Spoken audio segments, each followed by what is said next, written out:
नमस्कार।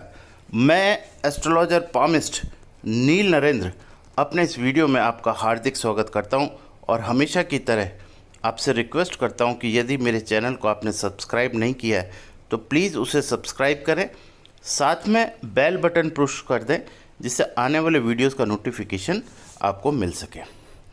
देखिए, आज का जो सब्जेक्ट है वो एक बहुत ही महत्वपूर्ण सब्जेक्ट है जिसके बारे में शायद आपने आज तक नहीं सुना होगा। वो सब्जेक्ट है क्लॉक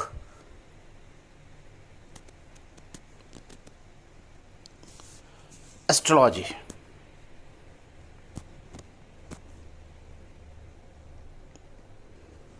देखिए, ये जो क्लॉक एस्ट्रोलॉजी है ये कोई स्पेसिफिक, आप ये समझ लीजिए कि एस्ट्रोलॉजी का ही एक अनुसंधान है जिसमें हमारे घर पर लगने वाली दीवार घड़ी, जिसे हम वॉल क्लॉक कहते हैं, उस पर आधारित है। हमारे घर में घड़ी का महत्व कितना है और किस घड़ी, दीवार पर लगने वाली घड़ी का हमारे जीवन पर क्या प्रभाव पड़ता है, यही इस विषय को मैं इस वीडियो में समझाने जा रहा हूँ। निश्चित तौर पर ये एक ऐसा सब्जेक्ट है जो, चाहे आपका एस्ट्रोलॉजी या पामिस्ट्री में इंटरेस्ट हो या ना हो, लेकिन ये सब्जेक्ट आपके लिए ज़रूर आपकी ज़िंदगी को संवारने में एक महत्वपूर्ण भूमिका निभाएगा। देखिए, जो क्लॉक की जब हम बात करते हैं तो क्लॉक मतलब समय, और समय कितना बलवान होता है ये आप अच्छे से जानते हैं। अगर हम राम युग की बात करें तो देखिए, घड़ी दो घड़ी यानी कि कुछ ही समय के अंतराल में कहाँ राजा राम का राज्याभिषेक होना था, उसकी जगह उन्हें वनवास मिल गया।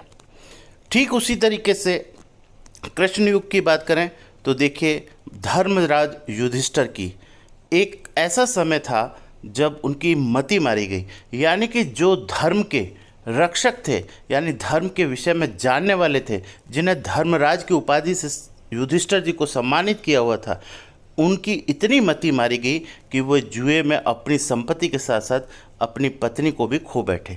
देखिए, समय कितना बलवान होता है ये चीज़ मैं आपको समझाना चाहता हूँ। इसका मतलब ये हुआ निश्चित तौर पर कि समय घड़ी, यानी इसका बहुत बड़ा संबंध हमारे जीवन से है।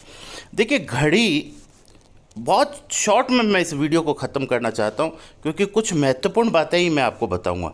सबसे पहले बात कि घड़ी हमारे घर में कैसी होनी चाहिए, तो मैं उसमें प्रायोरिटी के अंदर सबसे पहली चीज़ बोलता हूँ कि जितना भी संभव हो सके आप अपने घर में जो घड़ी लगाएं उसके वो राउंडेड शेप की होनी चाहिए, यानी गोलाकार होनी चाहिए। दूसरा मैं आपसे ये रिक्वेस्ट करना चाहता हूँ, यानी 2 नंबर पर जिस चीज़ को मैं रखना चाहता हूँ वो ये है कि जब भी आप कोई घड़ी खरीदें उसमें 1 से लेकर 12 अंक पूरे बने हुए होने चाहिए। जैसे नॉर्मली कई बार घड़ियों में 12, 12 के बाद ठीक 3 और 3 के बाद 6 और 6 के बाद 9, यानी 12, 3, 6 और 9 केवल ये लिखा हुआ होता है। बाकी के जो डिजिट होते हैं 1, 2, 4, 5, 7, 8, 10, 11 ये गायब होते हैं। तो ऐसी घड़ी का हमें इस्तेमाल नहीं करना जिसमें फिगर ना हो, यानी कोई डिजिट, सॉरी फिगर तो नहीं, डिजिट की बात कर रहा हूँ मैं, डिजिट ना हो, यानी कि कंप्लीट डिजिट 1 to 12 होने चाहिए। इस बात का आपको ख्याल रखना है। तीसरी बात जो सबसे इम्पॉर्टेंट है, वो मेरा ऐसा मानना है, व्यक्तिगत रूप से मेरा अनुभव ये कहता है कि आप कोई भी घड़ी जो आपकी दीवार पर लगी है उसके ऊपर शीशा नहीं होना चाहिए। यानी अब आप कहेंगे कि सर शीशा क्या होता है, तो एक्चुअल में शीशा शुक्र का कारक होता है और नॉर्मली शीशा होने से और बार बार उसको घड़ी को देखने से हमारा शुक्र खराब होता है। तो आप ऐसी घड़ी को सेलेक्ट करें जिसके ऊपर शीशा ना हो, यानी कि सीधा उसमें फिगर और निडल दिखती हो। तो ऐसी बहुत सारी घड़ियाँ हमारे बाज़ार में अवेलेबल है, तो ऐसी ही घड़ी को आपको सेलेक्ट करना चाहिए। चौथा नंबर जो आता है इम्पोर्टेंट, वो ये है कि कौन सी दीवार पर हम घड़ी लगाएं और कहाँ हम ना लगाएं।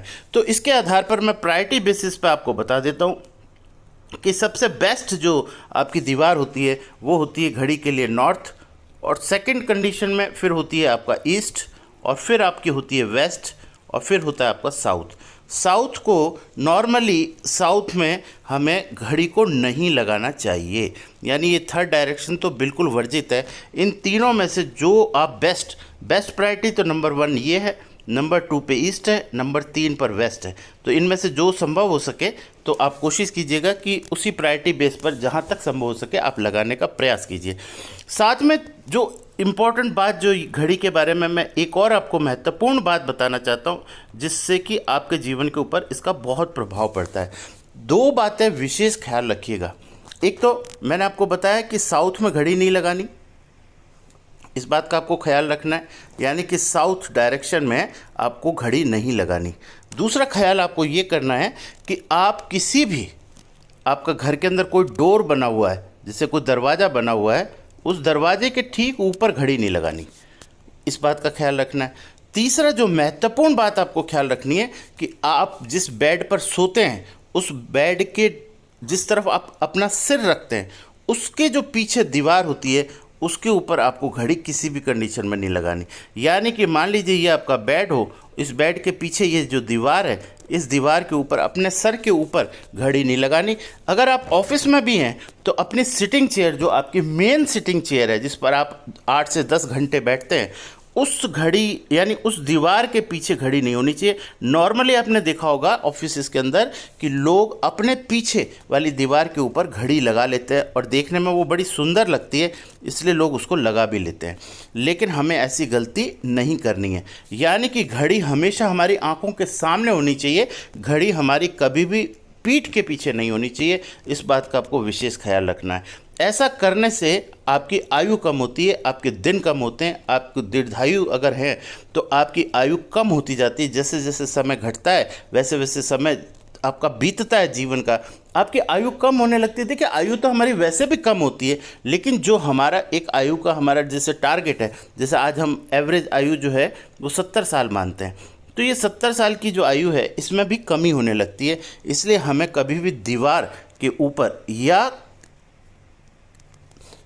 हमारे बेड के ऊपर, यानी कि बेड के हेड के ऊपर हमें नहीं लगानी चाहिए। ऐसी स्थिति में व्यक्ति के स्वास्थ्य के ऊपर बहुत ज़्यादा प्रभाव पड़ता है, यानी व्यक्ति को असाध्य क्रोनिक डिजीज या ऐसी कोई बीमारी जो व्यक्ति को पकड़ में ना आए, होने की संभावना बहुत ज़्यादा बढ़ जाती है। तो महत्वपूर्ण घड़ी को लेकर के मैंने यहाँ पर कुछ अच्छी चीज़ें आपको बताई। साथ में मेरा ऐसा मानना है कि जैसे ये फिगर में मैंने आपको घड़ी दिखाई है, इस तरीके की राउंडेड शेप की घड़ी और उसके आसपास एक खूबसूरत सा एनवायरनमेंट हो, जिसे आप बार बार देखें तो आपका मन प्रसन्न हो। जैसे ये यहाँ पिकॉक का पिक है, इसको आप देखते हैं तो बड़ा अच्छा लगता है देखने में।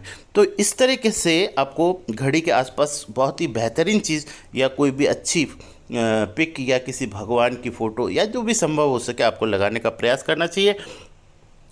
और दूसरी चीज़, जो अगर इसी घड़ी में अगर आपको ये घड़ी पेंडुलम के साथ में मिल जाए, ऐसी कोई वॉच जिसमें पेंडुलम हो, वो वॉच हमारे घर के लिए बड़ी पॉजिटिव एनर्जी हमारे घर के अंदर डालती है। यानी कि उसकी प्रेजेंस से हमारे घर में हमारी जो नेगेटिविटी है वो घर की कम होती जाती है।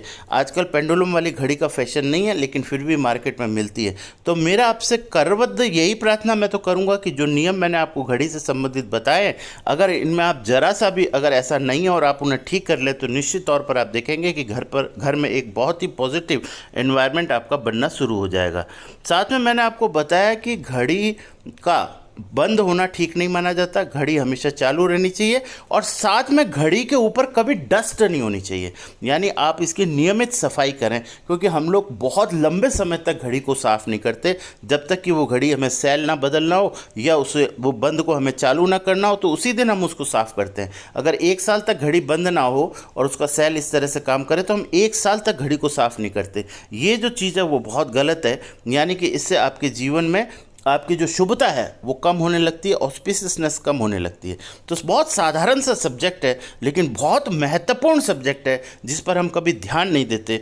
तो अगर ये वीडियो का कंटेंट आपको पसंद आया हो तो इसे आप लाइक कीजिए और शेयर कीजिए और कमेंट कीजिए, जिससे कि हर अच्छी चीज़ को शेयर करने से सौभाग्य में वृद्धि होती है। हमेशा की तरह वीडियो का एंड मैं आपसे फिर रिक्वेस्ट करता हूं कि चैनल सब्सक्राइब नहीं किया हो तो चैनल को सब्सक्राइब करें और वीडियो का कंटेंट पसंद आए तो उसे शेयर करें। Thank you very much. Radhe Radhe.